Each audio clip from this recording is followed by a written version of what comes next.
வணக்கம். ஜாவாண்ட 3வது சாப்டர் இன்றைக்கு ஆரம்பிக்கிறோம். Object oriented programming in Java. ஜாவாண்ட இந்த லாங்குவேஜ் ஒரு ஒப்ஜெக்ட் ஓரியன்டட் ப்ரோக்ராமிங் லாங்குவேஜ் என்று ஏற்கனவே உங்களுக்கு சொல்லியிருக்கிறேன். ரெண்டாவடியாக இந்த சாப்டர் முக்கியமான ஒரு சாப்டர். நீங்கள் இதுவரை ஜாவாவில் எழுதின ப்ரோக்ராம் ஸ்டைலில் இருந்து ஒரு கொஞ்சம் வித்தியாசமாக யோசிக்கணும். ஒப்ஜெக்ட் ஓரியன்டட் ப்ரோக்ராமிங் என்று வரைக ப்ரோக்ராமிங் என்று வர முதல் ஒப்ஜெக்ட் என்றா என்ன, கிளாஸ் என்றா என்னன்றதை பார்க்கணும். ஒப்ஜெக்ட் என்றா நீங்கள் சாதாரணமாக யோசிக்கலாம். நீங்கள் சாதாரணமாக காண்றதெல்லாம் ஒப்ஜெக்ட் தான். நிறைய பொருள்களை காண்றீங்க, கண்ணால் காண்றீங்கள். நிறைய பொருள்களை கண்ணால் காணையிலாட்டிலும் அப்படி பொருள் இருக்கிறதா உணர்றீங்கள். இதுகளை நாங்கள் ஒப்ஜெக்ட் என்று சொல்கிறோம். கிளாஸ் என்றது அப்படி ஒன்று நீங்கள் கண்ணால் காணலாது, அப்படி ஒன்று இருக்காது. அது ஒரு வேற விளக்கணம். உதாரணத்துக்கு இதுக்கு முதல்ல நான் சொல்லியிருந்தான், ஹியூமன் என்றது கிளாஸ், வகுப்பு. அந்த ஹியூமன் என்ற கிளாஸில் உருவான ஒரு ஒப்ஜெக்ட் தான் நான், இன்னொரு ஒப்ஜெக்ட் நீர். இது நான் ஏற்கனவே சொன்னான். நிறைய ஒப்ஜெக்டுகள் இருக்குது. ஹியூமன் என்ற கிளாஸில் உருவான ஒரு தொகை ஒப்ஜெக்டுகள் இருக்குது. அப்போ ஹியூமன் என்றதை ஒரு முதலாவது மனிதனை ஆண்டவன் படைக்க முதல் மனிதன் என்றவன் எப்படி இருக்கணும்னு யோசிச்சிருப்பான். அது இப்படித்தான் இருக்கணும்ன்ற ஒரு முடிவு எடுத்திருப்பான். அந்த முடிவு தான் கிளாஸ் என்று சொல்றது. இப்போ கிளாஸ் என்று வந்தது என்றால் ரெண்டு விஷயங்களை யோசிக்க வேண்டி இருக்கும். ஒன்று அந்த கிளாஸுக்கு இருக்கக்கூடிய அட்ரிபியூட்ஸ், இன்னொன்று அந்த கிளாஸில் உருவாகிற ஒப்ஜெக்டுகளில் அல்லது அந்த ஒப்ஜெக்டுகளால் அப்ளை பண்ணக்கூடிய மெத்தடுகள், பிஹேவியர்ஸ் என்று சொல்கிற நாங்கள், அல்லது மெத்தட் என்று சொல்கிற நாங்கள். உதாரணமாக ஹியூமன் என்ற கிளாஸை முதலாவது மனிதனை படைக்க முதல் மனிதன் என்ற வகுப்பை பற்றி ஆண்டவன் யோசிச்சிருப்பான். அந்த வகுப்புக்கு இருக்கக்கூடிய அட்ரிபியூட்ஸ் என்னென்னவா இருக்கும் என்றதை யோசிச்சான் என்றால் இப்படி யோசிச்சு பார்க்கலாம். ஒரு டேட் ஆஃப் பர்த் இருக்கும், பிறந்த திகதி, ஒரு டைம், பிறக்கிற டைம்.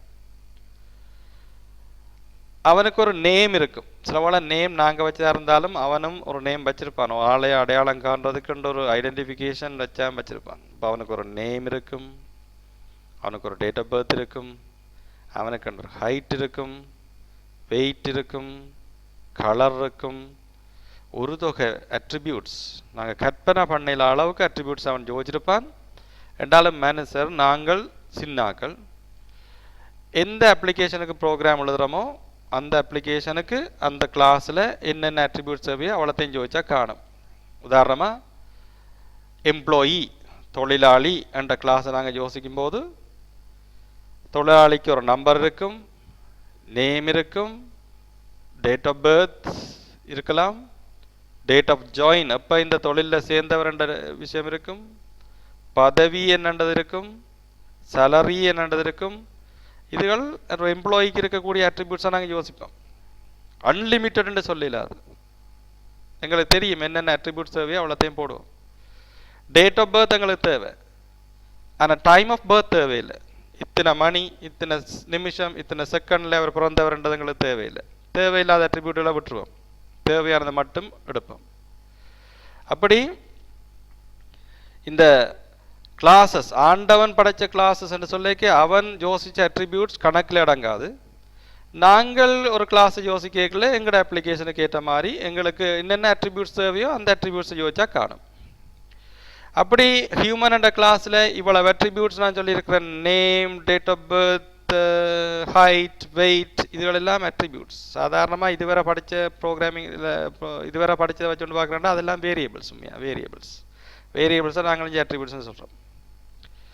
இனி இந்த ஹியூமன் என்ற கிளாஸில் இருக்கக்கூடிய இன்னொரு செட் வந்து மெத்தட்ஸ். என்னென்ன மெத்தட்ஸ் இருக்கலாம்? மெத்தட்ஸ் அல்லது பிஹேவியர்ஸ். ஹியூமன் என்ற கிளாஸில் உருவாகிற ஒப்ஜெக்டுகளால் அல்லது ஒப்ஜெக்டுகளில் அப்ளை பண்ணக்கூடிய வேலைகள், செயற்பாடுகளை நாங்கள் மெத்தட்ஸ் என்று சொல்லுவோம். உதாரணமாக மனிதன் என்ற கிளாஸில் உருவான ஒரு ஒப்ஜெக்ட் நடக்கலாம், வாக் ஒரு மெத்தட், ஓடலாம் ரன் ஒரு மெத்தட், படிக்கலாம் ஸ்டடி ஒரு மெத்தட், லேர்ன் ஒரு மெத்தட். இதுகளெல்லாம் அவனால் செய்யக்கூடிய அல்ல அவனில் செய்யக்கூடிய மெத்தடுகள். ஃப்ளை என்றது மெத்தட்டை ஆண்டவன் ஹியூமன் என்ற கிளாஸை பற்றி யோசிக்கல, அதை நாங்கள் போட இல்லை அவனுக்குள்ள. அதால் எங்களால் பறக்க இயலாது. தந்த மெத்தட்டுகள் மட்டும்தான் அப்ளை பண்ணலாம். ஆனால் அதுக்கு பதிலாக திங்க் என்ற ஒரு மெத்தட் எங்களை தந்திருக்கிறான், யோசி. இந்த மெத்தட் பழமையாக மற்ற கிளாஸஸுக்கு கொடுக்கல, ஹியூமன் என்ற கிளாஸுக்கு கொடுத்துருக்குறான், யோசி. இப்போ திங்க் என்ற மெத்தட்டை பாவிச்சு எங்களுக்கு என்னென்ன மெத்தட்டுகள் செய்கிறதுக்கு அனுமதி இருக்குதோ அந்த மெத்தட்டுகளை எல்லாம் யூஸ் பண்ணி நாங்கள் ஒரு விமானம் செய்து நாங்கள் பறக்கிறோம். அது வேற விஷயம். அப்போ ஹியூமன் என்ற கிளாஸுக்கு நேரடியாக ஃப்ளை என்று சொல்லி ஒரு மெத்தட்டை அவன் தரையில, அவன் தந்த மெட்ட மெத்தட்டுகளை பாவிச்சு நாங்கள் பறக்கிறதுக்கு முயற்சி செய்து கொண்டிருக்கிறோம். திங்க் என்ற ஒரு மெத்தட், யோசிக்கிற ஒரு மெத்தட். இந்த மெத்தட் மற்றதுக்கு கொடுத்துருந்த மற்ற மிருகங்களுக்கோ பறவைகளுக்கோ கொடுக்காம எங்களுக்கு தந்தபடியாக அந்த மெத்தட்டை நாங்கள் செய்கிறோம். அந்த மெத்தட்டை அப்ளை பண்ணி எத்தனையோ விஷயங்களை சாதிச்சிருக்கிறோம். இப்போ ஹியூமன் என்ற கிளாஸ், இப்போ ஃபைனலாக சொல்கிறேன்டா, ஹியூமன் என்ற கிளாஸில் இருக்கக்கூடிய அட்ரிபியூட்ஸ் என்னென்னு பார்த்தோம்னா name, date of birth, height, weight, இதில் ரெண்டு அடக்கி கொண்டே போகலாம். மெத்தட்ஸ் என்னென்று பார்த்தோம்னால் walk, run, sleep, study, learn, அப்படி அடுக்கி கொண்டு போகலாம். இப்படி ஹியூமன் என்ற கிளாஸை பற்றி யோசித்து அதை வரையறுத்ததன் பிறகு முதலாவது ஹியூமன் அவன் படைப்பான். அப்படி படைக்கல என்ன செய்யறான் என்றால் அவன் யோசிச்சு வச்சிருந்த அவ்வளவு அட்ரிபியூட்டுகளுக்கும் வேல்யூஸ் கொடுப்பான். இப்போ நேம் என்ற இந்த அட்ரிபியூட்டுக்கு முதலாவது ஆளை படைக்கிறான் வைங்க, நேம் என்ற அட்ரிபியூட்டுக்கு அவன் ஒரு வேல்யூ கொடுப்பான். முதலாவது மனிதனுக்கு என்ன பேரெண்டுங்களுக்கு தெரியாது, ஏதோ ஒரு பேரெண்டு வைப்பேன், அவன் வச்ச பேர் அது எங்களுக்கு தெரியாது, அவன் வைக்கிற பேர் எங்களுக்கு தெரியாது. சம் எக்ஸ் என்ற பேர் வைக்கிறான். அப்போ நேம் என்ற அட்ரிபியூட்டுக்கு எக்ஸ் என்ற வேல்யூ அசைன் பண்ணுறான். டேட் ஆஃப் பர்த் என்ற அந்த அட்ரிபியூட்டுக்கு ஒரு டேட் ஒன்று அசைன் பண்ணுறான்.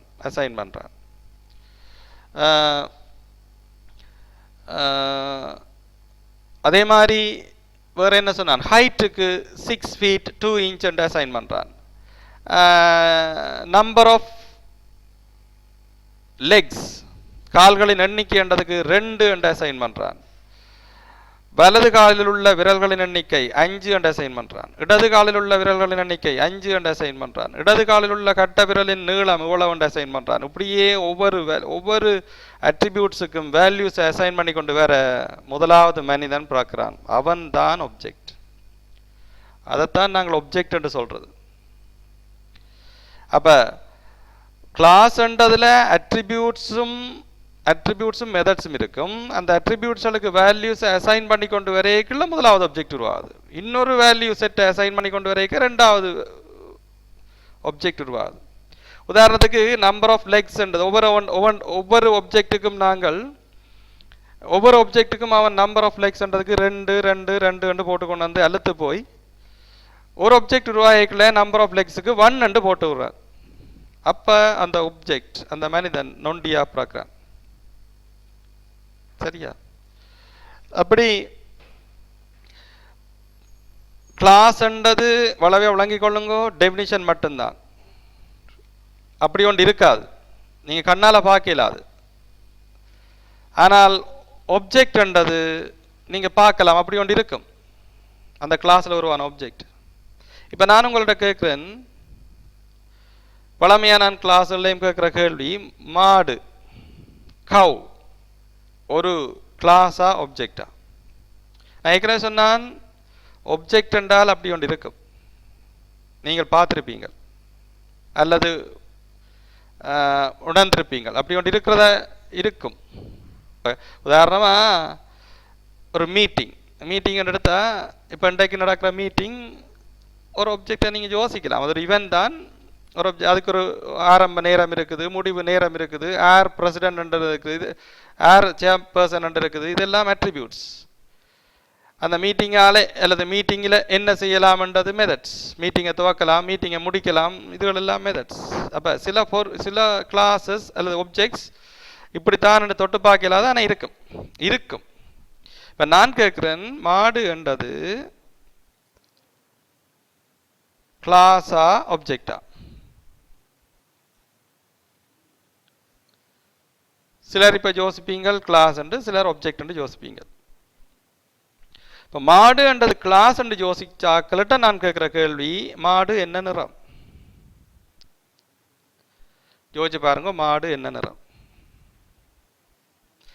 அது ஒரு ஒப்ஜெக்ட், ஒரு கிளாஸா இருந்திருந்தால், அது ஒரு கிளாஸா இருந்திருந்தால், அல்லது ஒரு ஒப்ஜெக்டா இருந்திருந்தால் என்ன நிறம் என்று கேட்ட உடனே நீங்க அதுக்குரிய வேல்யூஸ் சொல்லியிருப்பீங்க. கருப்பு, வெள்ளை, அல்ல கருப்பும் வெள்ளையும், அல்ல பிரவுன், அப்படி சொல்லியிருப்பீங்க. சொல்லலாம இருக்குதல்ல? மாடு என்ன நிறம் என்றால் உங்களால் சொல்லலாம இருக்குல்ல? ரெண்டா விளங்கிக் கொள்ளுங்கோ. மாடு என்றது கிளாஸ். அந்த கிளாஸ்ல உருவான ஒரு ஒப்ஜெக்ட், அதுதான் உங்களோட வீட்டு முத்தத்தில் நிற்கிற லக்ஷ்மி என்ற மாடு. அந்த ஒப்ஜெக்ட் என்ன நிறம் என்று கேட்டால் உங்களால் சொல்லலாம். ஒரு வெள்ளை நிற மாடு, அதன் நேம் லக்ஷ்மி. சொல்ற விளங்குதா? அப்போ அந்த ரோட்டில் போகிற மற்ற மாடு அது இன்னொரு ஒப்ஜெக்ட். இப்போ கவுன்றது ஒரு கிளாஸ். அந்த கிளாஸில் உருவான ஒரு ஒப்ஜெக்ட் எங்கட வீட்டில் நிற்குது, ஒரு ஒப்ஜெக்ட் உங்களோட வீட்டில் நிற்குது, ஒரு ஒப்ஜெக்ட் இந்த வயலில் மேய்ஞ்சோ நிற்குது. விளங்குதா? அப்போ நீங்கள், நான் இந்த கேள்வியை எப்படி கேட்டிருந்திருக்கலாம்? காகம் என்றது கிளாஸா ஒப்ஜெக்டா? சிலர் இப்போ கிளாஸ் என்று யோசிப்பீங்கள், சிலர் ஒப்ஜெக்ட் என்று யோசிப்பீங்கள். கிளாஸ் என்று யோசிக்கிறார்களுக்கு நான் அப்போதை கேட்ட மாதிரி, அதில் ஒப்ஜெக்ட் என்று யோசிக்கிறார்களுக்கு அப்போ கேட்ட மாதிரி, காகம் என்ன நிறம் என்று கேட்டால் டக்குன்னு சொல்லி போடுங்க கருப்புண்டு சொல்லக்கூடியதாக இருக்குது இல்லை. அதால் காகம்ன்றது ஒப்ஜெக்ட் என்ற அர்த்தம் இல்லை. காகம்ன்றது கிளாஸ் தான். இந்த காகமண்ட கிளாஸில் உருவான நிறைய ஒப்ஜெக்டுகளை நாங்கள் இப்போ பார்க்கலாம். இந்த முத்தத்தில் நிற்கிற காகங்கள், உங்கள் பறக்கிற காகங்கள் என்ன. அந்த காகமண்ட கிளாஸின் கலர் அண்ட் அட்ரிபியூட்டுக்கு பிறக்கிற உருவாகிற எல்லா காகத்துக்கும், ஒவ்வொரு காகத்துக்கும் அந்த கலர் அண்ட் அட்ரிபியூட்டுக்கு பிளாக்கே அசைன் பண்ணிக்கொண்டு வரேன். அவ்வளோதான். அப்போ பார்க்குற எல்லா காகமும் பிளாக்காக இருக்குது. எப்பாலும் இருந்துட்டு ஒரு காகத்துக்கு பிளாக் அண்டு போடாமல் ஒயிட் அண்டு போட்டு விட்டார் என்றால் அது வெள்ளை காகமாக பிறக்குது. அவ்வளோதான். காகம்ன்றது கிளாஸ் தான். அந்த கிளாஸில் உருவான ஒப்ஜெக்டுகள்லாம் நீங்கள் பார்க்குற காகங்கள், நீங்கள் கண்ணால் பார்க்குற காகங்கள், உங்களோட வீட்டு முத்தத்தில் நிற்கிற காகங்கள். இப்போ விளங்கிக் கொள்ளுங்கோ, இந்த ஒப்ஜெக்ட்ண்டா என்ன, கிளாஸ்ண்டா என்னன்றதில் தெளிவில்லாட்டி அங்கால போகலாது. ஒப்ஜெக்ட்ன்றது சில நேரங்களில் நீங்கள் யோசிப்பீங்கள், சில இடங்களில் டெஃபினிஷன் இதுலேயும் சொல்லப்பட்டிருக்கும், கலெக்ஷன் ஆஃப் ஒப்ஜெக்டை கிளாஸ்ன்னு சொல்கிறேன். அது கூட பிள்ளை தான். நான் எங்கேயோ ஒரு புத்தகத்தையோ எங்கேயோ பார்த்து தான் நான் எழுதியிருப்பேன். அது கூட பிள்ளை தான். கலெக்ஷன் ஆஃப் ஒப்ஜெக்டை கிளாஸ்ன்னு சொல்கிறேன். கிளாஸ்ன்றது உருவாக போகிற ஒப்ஜெக்டுகள் வரவிலக்கணம் தான். ஒரு வரவிலக்கணம் டெஃபினிஷன். அந்த வரவிலக்கணப்படி உருவாகிற ஒவ்வொன்றும் தான் ஒப்ஜெக்ட்ஸ். அதை விளங்கிக் கொள்ளுங்க.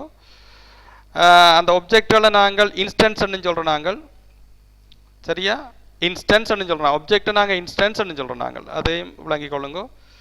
இந்த நோட்ஸ் இவ்வளவு தானே, அதுக்கு பார்த்து கொண்டு படிச்சிங்கன்னா விளங்கும். ஒவ்வொரு ஒப்ஜெக்ட்லேயும் அட்ரிபியூட்ஸும், அட்ரிபியூட்ஸுக்கான வேல்யூஸும், அந்த வேல்யூஸை கையாளுறதுக்கான மெத்தட்ஸும் அடங்கி இருக்கிறதால self contain program, self contain module சொல்கிறாங்க. சில நேரங்களில் எல்லாம் தனக்குள்ளேயே அடங்கினது. அதாவது நான் ஒரு ஹியூமன் கிளாஸில் உருவான ஒப்ஜெக்ட், இந்த அட்ரிபியூட்டும் சரி, இதை கையாளுற மெத்தடும் சரி, எல்லாம் எனக்குள்ளேயே அடங்கி இருக்குமென்ற மாதிரி யோசிக்கணும். நாங்கள் அடுத்த தலையங்கத்தை அடுத்த கிளாஸில் பார்ப்போம்.